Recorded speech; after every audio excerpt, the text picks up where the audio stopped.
बल्तिस्तान के इलाके गोपस में ग्लेशियर फट गया। तिलीदास के करीब ग्लेशियर फटने से सैलाबी सूरत हाल और तबाही हुई। मुताद्दिद देहात से रहा। तर्जुमान गिलगित बल्तिस्तान हुकूमत फैजुल्लाह फिराक का कहना है 50 से ज्यादा अफराद को रेस्क्यू कर लिया गया। पानी एक झील की सूरत इख्तियार कर गया है जिससे मुत्तसिल देहात से रहा पाने का खदशा है।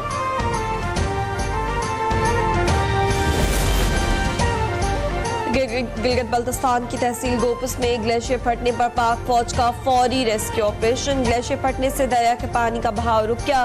पानी का बहाव रुकने से करीब आबादी महसूस। GB scouts quick reaction force इलाके की तरफ रवाना। सिविल इंतजामिया और रेस्क्यू इदारे भी मुतहरिक।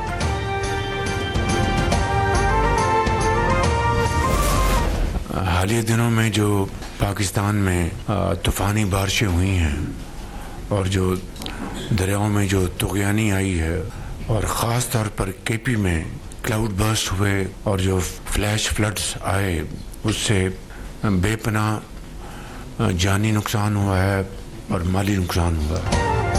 हालिया तूफानी बारिश और बादल फटने के बायस केपीके में फ्लैश फ्लडिंग हुई। बड़े पैमाने पर जानी और माली नुकसान हुआ। मुतासरीन की इमदाद और बहाली हुकूमत की अव्वलीन तरजीह है। वज़ीर-ए-आज़म शहबाज शरीफ कहते हैं जब तक बहाली और तामीर नौ का काम मुकम्मल नहीं होता हुकूमत सुकून से नहीं बैठेगी।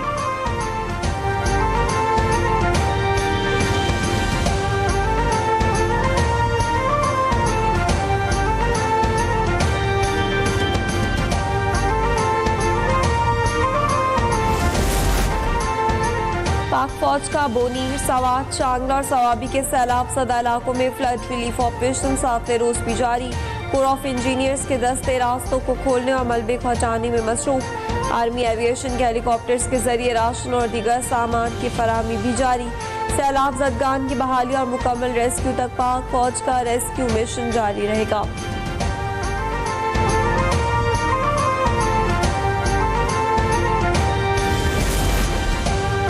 कराची में मानसून बारिशों के बाद शहर के इंफ्रास्ट्रक्चर का कबाड़ा हो गया। छोटी बड़ी सड़कों पर बरसाती पानी कराची के शहरियों का इम्तिहान लेने लगा।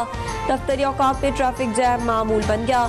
सदर, माड़ीपुर, गुलबाई, खालादर, लियारी, लियाकताबाद, निजामाबाद और गुलशन इकबाल समेत कई मार्केट्स और बाजार कीचड़ और कचरे से भर गए। Field marshal general Asim Munir से चीनी वज़ीर ख़ारजा वांग यी की मुलाकात में खित्ते में अमन, इस्तेहकाम और खुशहाली के फ़रोग़ के अज़्म का आदा।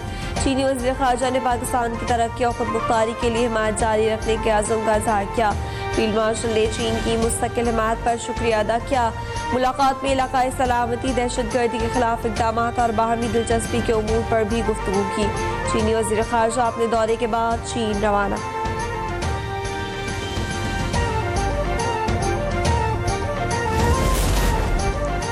वफाक का नए कौमी मालियाती कमीशन के लिए महसूलात का फार्मूला तब्दील करने का प्लान। सूबों का 57% कोटा कम करने के लिए बाज़ाब्ता दरख्वास्त का फैसला।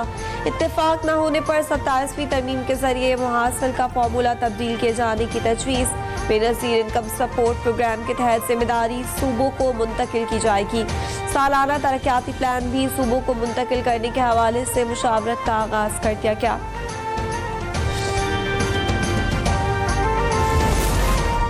कौमी इदारों में 3 खरब 76 अरब रुपए से जायद की माली बेज़ाब्तगियों का इंकशाफ। ऑडिटर जनरल की माली साल 2024-25 की रिपोर्ट जारी। पैपरा कवायद की खिलाफ वर्जियों से 284 ट्रिलियन रुपए और नाकिस गैर मुकम्मल सिविल वर्क्स में ताख़ीर से 85 ट्रिलियन की बेज़ाब्तगियाँ हुई। वाजिबात और रिकवरी के मसाइल ने कौमी खजाने के 2.5 ट्रिलियन का नुकसान पहुँचाया।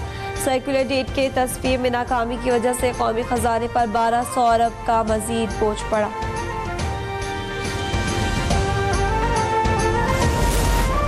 वफाकी वज़ीर दाखिला का FIA हेडक्वार्टर का दौरा। मोहसिन नकवी को इदारे को जदीद खतूत पर इस्तवा करने के फैसलों पर ब्रीफिंग। FIA में डिजिटलाइजेशन तेजी से जारी है। ई ऑफिस का निज़ाम मुख्तसर अरसे में मुकम्मल कर लिया गया। वफाकी वज़ीर दाखिला ने AIBS एप्लीकेशन को वक्त की अहम ज़रूरत करार दिया। CDA को FIA अकेडमी के लिए अलाट करदा ज़मीन फौरी हवाले करने की हिदायत भी दे दी गई। पाकिस्तान और बांग्लादेश का मुश्तरका ट्रेड कमीशन बनाने पर इत्तेफाक। कमीशन तिजारती रोड मैप और मुस्तकबिल के अहदाफ तय करेगा। अहम पेशरफ्त वफाकी वज़ीर तिजारत जाम कमाल खान के ढाका में बांग्लादेशी मुशीर तिजारत से मुलाकात के बाद सामने आई। मुलाकात में ज़राअत, renewable energy, steel, ship building और हलाल ट्रेड समेत मुख्तलिफ शोबों में ताउन पर तफसीली बातचीत हुई। खजूर, चावल, मौदनियात, चमड़ा और एग्रो प्रोसेसिंग सेक्टर्स में सरमायाकारी इम्कानात पर गौर किया गया।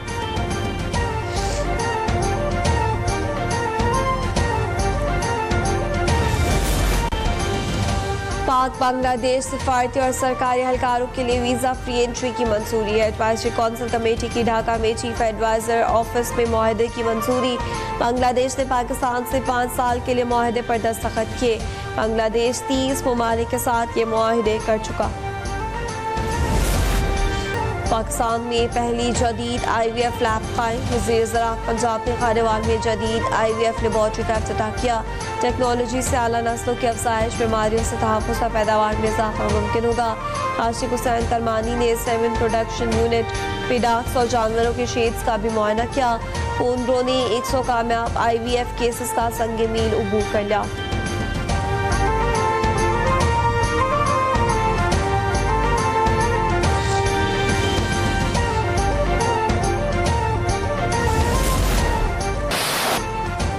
इसराइल से जंग के बाद ईरानी अफवाज की पहली बार मशकें। ईरानी आर्मी चीफ ने दुश्मन को खबरदार कर दिया। मेजर जनरल अमीर हातमी का कहना है, दोबारा हमले की गलती मत करना। ईरान के खिलाफ किसी भी जारत का मुंह तोड़ जवाब दिया जाएगा। हम अपने खिलाफ किसी भी नए हमले का ज्यादा ताकत और फैसला कुन जवाब देने के लिए तैयार है।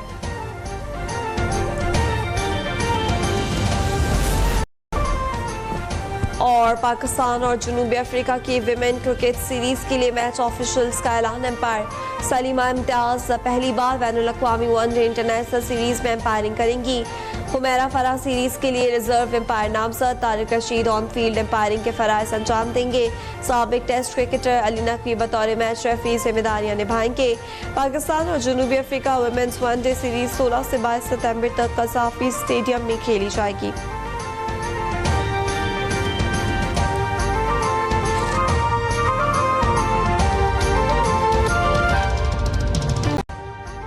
अभी सब्सक्राइब करें ताकि कोई खबर रह न जाए।